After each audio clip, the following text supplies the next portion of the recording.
Hello, Claudia, and welcome to the Martin Talk Show. Thank you for joining me. I'm excited to hear about your show that you're taking to the Edinburgh Fringe Festival, Split Ends. Yeah, baby. How you feeling? We're just a week or so I away from the know. I festival. go. What's that I go like? on Monday. Wow. Um, yeah, I have no idea what to expect, but um, I think my show, like, I've been rehearsing this week, and I think it's ready. It just needs an audience now. Um, but I'm a bit scared because I'm going completely alone, and no, I don't really know anyone there, so. I'll see what happens. But Have you been to theatre festivals before? Or is this like have you jumped in at the deep end with no, Edinburgh? I did Brighton Fringe in May, and I wasn't going to do Edinburgh, but it went so well in Brighton, and I met so many artists in Brighton that were doing Edinburgh, and they were Hmm. like, "Are you also?" And I was like, "No, but now I wanna." So only about a month ago, I was like, screw it. I'm only going to email the venues I want to perform at.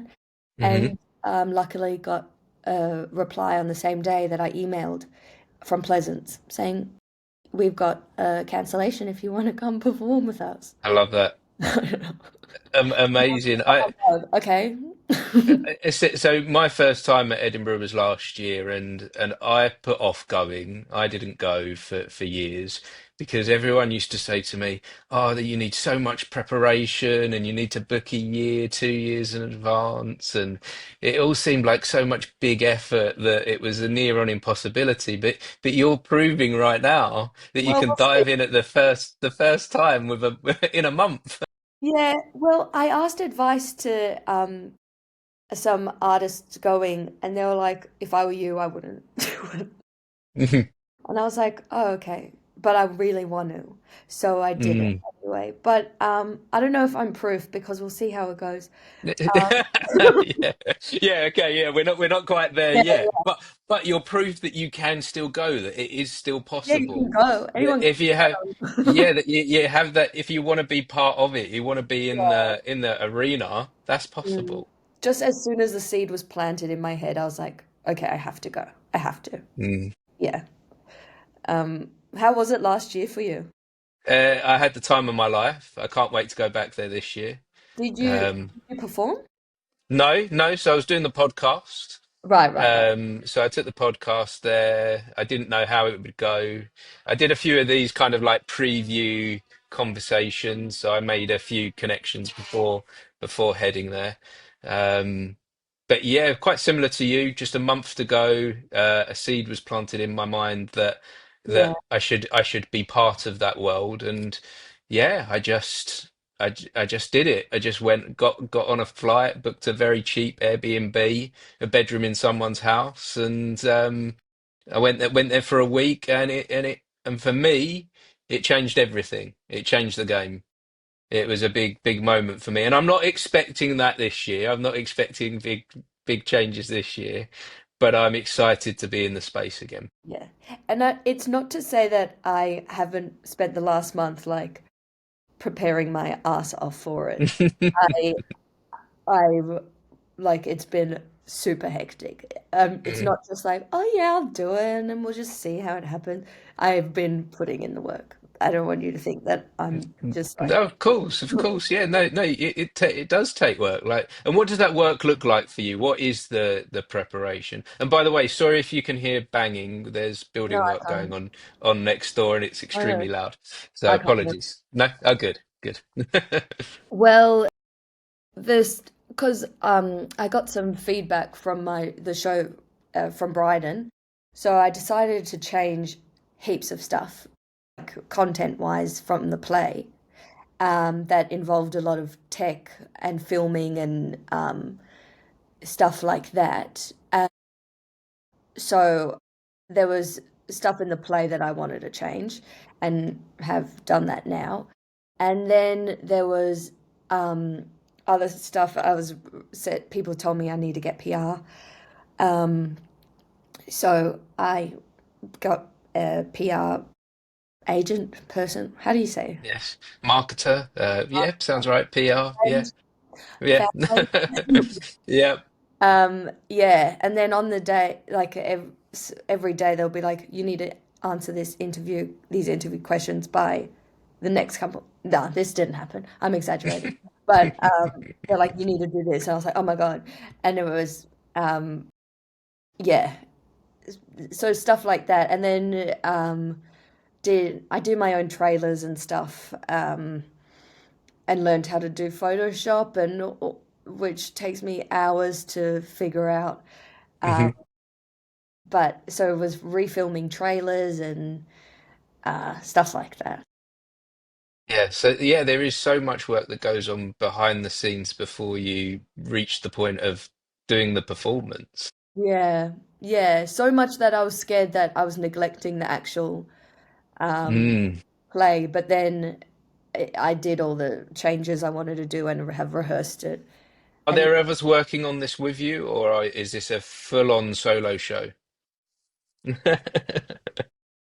because yeah, and I wanted to make like a point. Well, also fiscally, I didn't want to hire anyone if I can do it myself or can teach myself how to do it.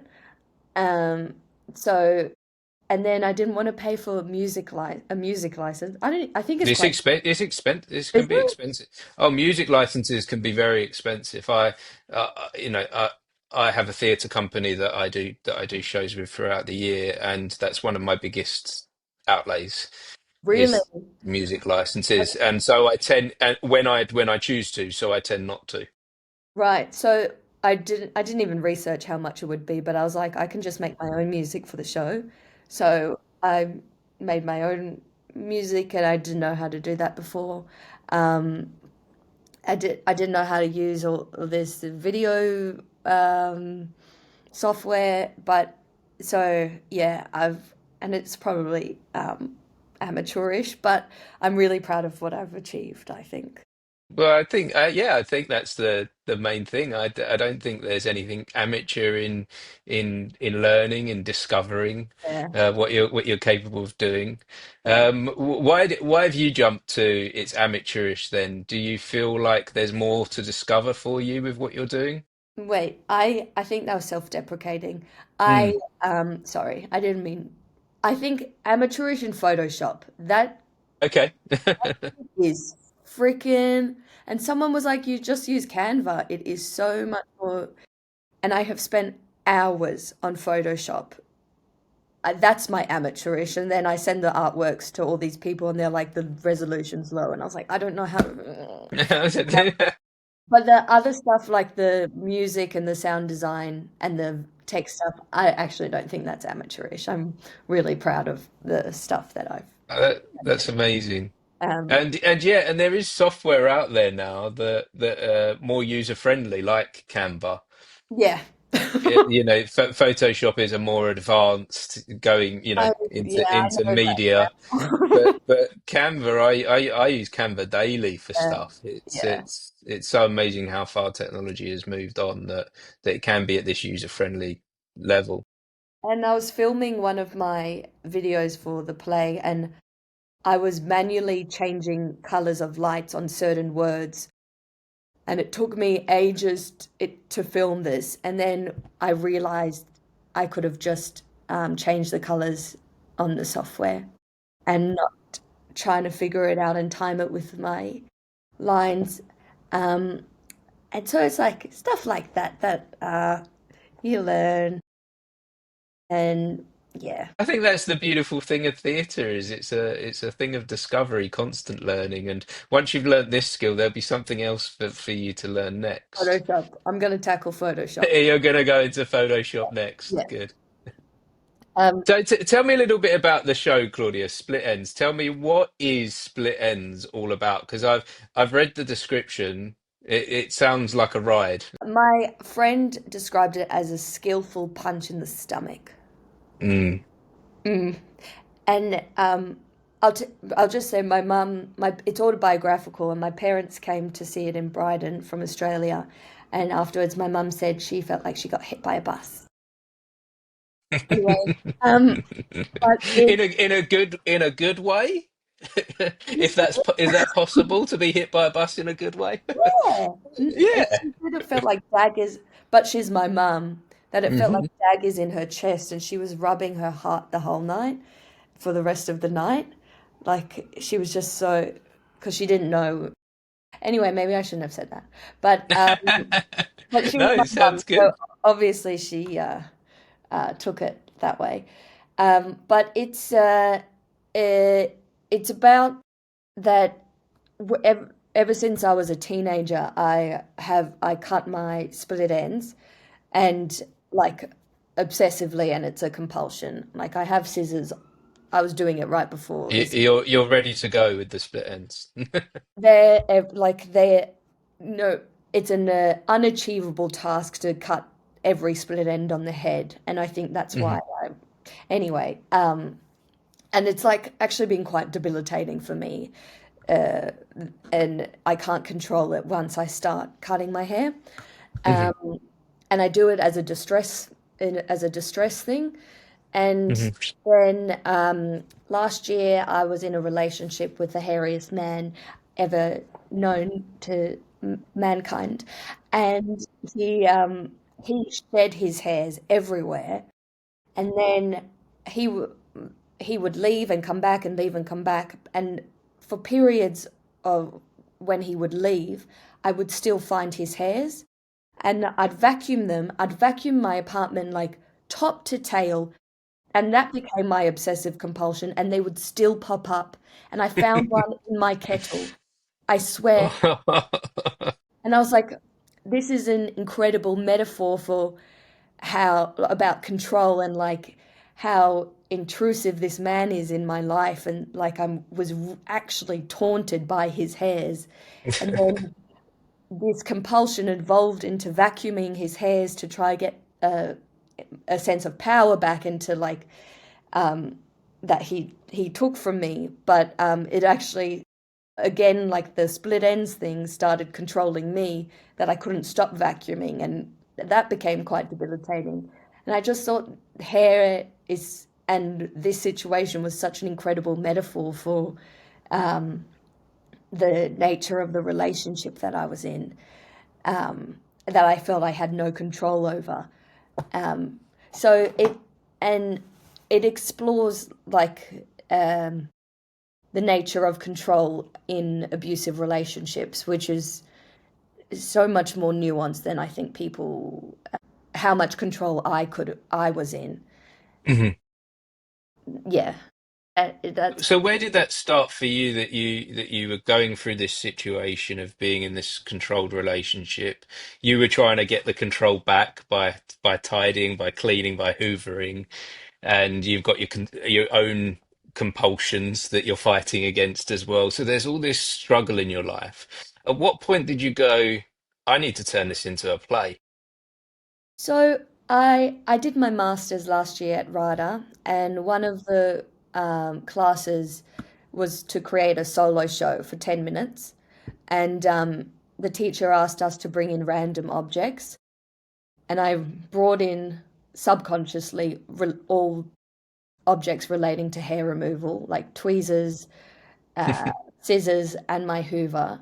Just and then explored for a bit and was like, oh, there's a reason I brought in all of these things, and started playing around with them, and then they started to talk to each other, and yeah, and then and also all of my writing last year, because it was so this situation was so alive for me, was related to this experience in with this relationship. So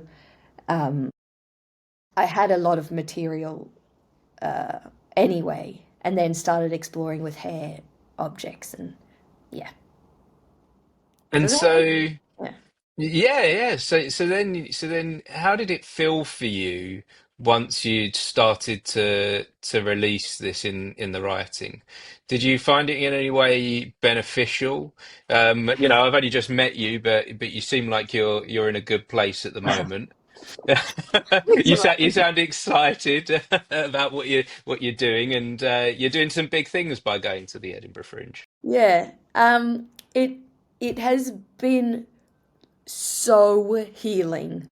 Like Mm. so healing that I'm like, is this actually self-indulgent? And um but then also at the same time incredibly triggering. And Okay. um like my hair cutting was bad before, but it's actually gotten so much worse during this process because I bring scissors to rehearsal because it's an Hmm. object I play, and then sometimes in rehearsals I get carried away and can't stop, and I've wasted an hour of rehearsals cutting my hair, and I'm like, fuck. Sorry, I don't know if I'm allowed to swear. That's okay. We'll sort that out later.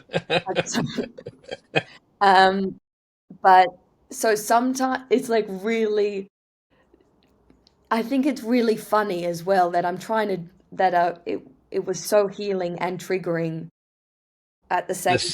same time. And it's depending what mindset I'm in or what's happened that week when I'm rehearsing, different parts make me incredibly emotional. And but wait, can I say something interesting? Of course, go for it. That's what we're here for. We're here for some interesting stuff. Um, I actually added this in the play because I thought it was super interesting.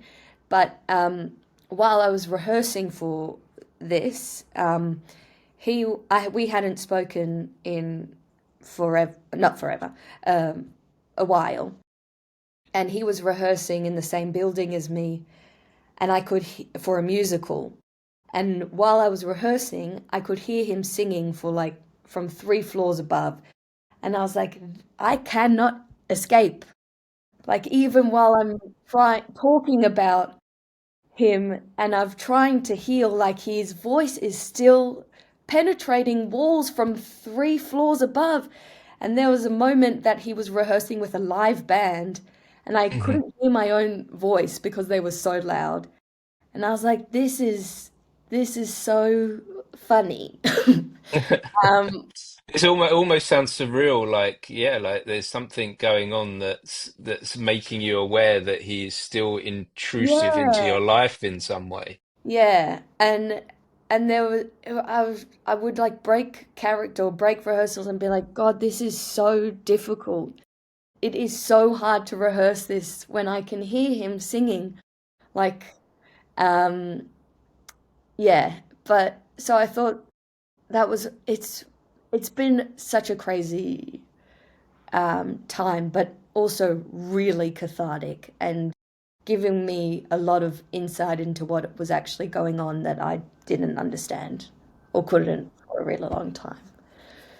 Um, How do you protect yourself in this when you're doing a show that's about your life, that's about your struggles, and something that's quite, yeah, it's difficult. How do you look after yourself on the journey? yeah, well, because I was getting triggered Mm, a lot. I see two therapists okay. twice a week. I see two therapists twice a week. Um, Maybe that's how I look after myself. Hmm. But also, it's like if I get emotional in rehearsals, by the end of the play, the journey that I go on through the play leaves me feeling really empowered. So it's I feel really, really strong at the end of it. So I don't sit with any feelings of um, that I was going through in rehearsals. I leave on a high. Um, so yeah, that also helps, I think. Within doing the performance, then you're finding some kind of escape Yeah, from yeah, the trauma. yeah, yeah. Yeah. What are your hopes as you enter the Fringe? What do you hope for the next few weeks? What are your dreams? Ooh. Um, well, I want to do this as a full run somewhere at a theatre in London. Hmm. Um, and I was hoping to I invited all the theatres that I wanted to see to the show, but a lot of them haven't replied. Um, so hopefully I'll meet them and then charm the pants off them, and then they'll come see the show, and then I can do a show at a venue in London. But yeah, that's I want to do like a full run of it. That's the the hope for it. That this show from here grows, that it continues to build, and it doesn't just end at Fringe. There's Yeah, more yeah, yeah. there's more life for the show ahead. I hope so. But yeah, I think that's everyone's. Well, maybe not, but I think that's a lot of people's. Yeah, that's Yeah, that's what I that's part of what we're doing at the Fringe, is to build on our creativity, or to build on our show. So yeah, so of course we would like something to happen next. I guess us creative people, we naturally have ambition, don't we? And that's not a yeah, bad thing. yeah, yeah, yeah. So what would you say if there was a theatre producer listening in right now? How would you get them to come and see your show? What would you say to them? Um, I'd say, oh my God, this is so ridiculous. Um, hey, hey, you looking for a good time?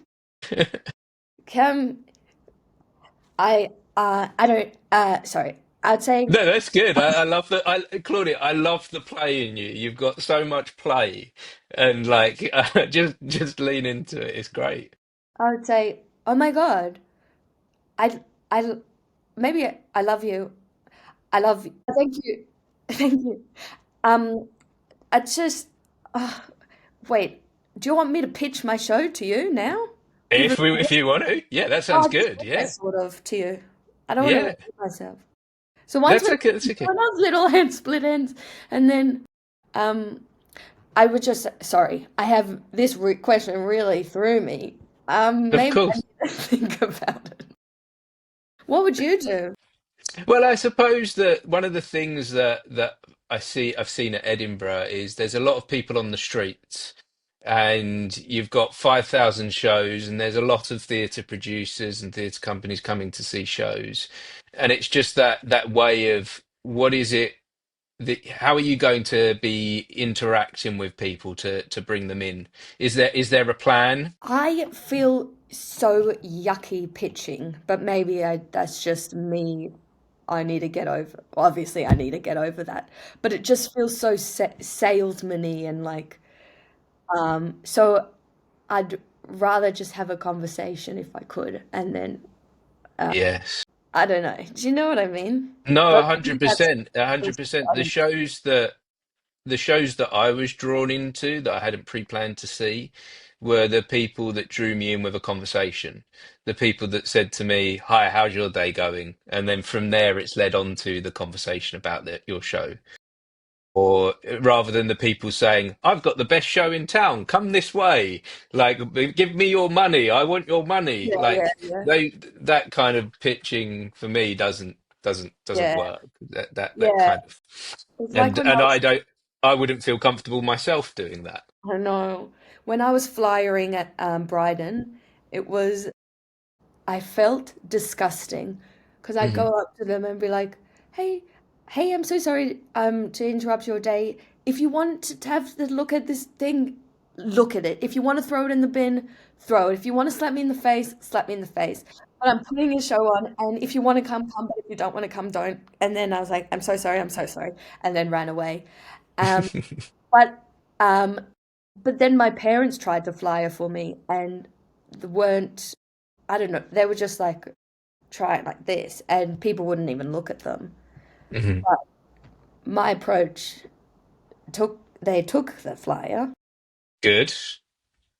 I I don't know always why I said think, well, I think the thing with a flyer is, from my business experience in the past, is that if you've got it in their hand, they have to make a decision what they're going to do with it that. once you've got it in their hand. So they can decide whether they're going to throw it away or whether they're going to look at it or whether they're going to book tickets. It's like one of the three things. And so getting it in the hand is one thing, but I think the most authentic way to do that is, yeah, like you said, through conversation with people, is engaging with people rather than selling, rather than forcing, Yeah, is mm. And yeah. I think that from, yeah, just from knowing you for this last 20 odd minutes, Claudia, I think that would be the best thing that's suited to your personality as well. We'll see. Just engaging with people. I don't know. We'll see. Um, yeah, but I mean, yeah, I'm excited. Good, yeah. So you say you're going on Monday. You're going before the Fringe actually starts. Yeah, I do my tech on Monday. You're doing your tech on Monday.